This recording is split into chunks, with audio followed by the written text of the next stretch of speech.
જાવક છે 52,04,482 રૂપિયાની જાવક છે। એટલે રામ કથાનો તમામ ખર્ચો બાદ કરતા આપણી પાસે 13,02,325 રૂપિયા જેવું બેલેન્સ વધેલું છે। એ 13,02,325 માંથી 9 લાખ રૂપિયાની બેંકની અંદર એફડી કરવામાં આવી છે। એટલે 4,02,325 પાસે જમા હતું। એટલે 2024 ની જમા બેલેન્સ અને 25 ની ગુરુ પૂર્ણિમા મહોત્સવ જે ઉજવાયો એની કુલ આવક 5,21,271 રૂપિયા થઈ છે।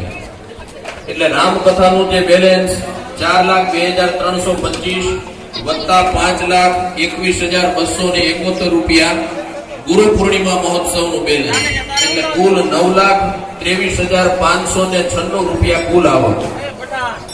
9,23,596 જે કુલ આવક થઈ એની સામે 10,46,485 રૂપિયાની કુલ જાવક છે। એટલે 1,22,000 તમને જોવા માટે મળશે। અને આપણે બધા માગીએ એના પહેલા અમરદાસ બાપા સેવક સમુદાયનું જે વોટ્સએપ ગ્રુપ છે એની અંદર પીડીએફ ફાઇલ જાવકના હિસાબની એમણે રજૂ કરી દીધી છે। કરિયાણાના જે આજીવન દાતા છે એમની એક યાદી અહીંયાથી જાહેર થાય છે।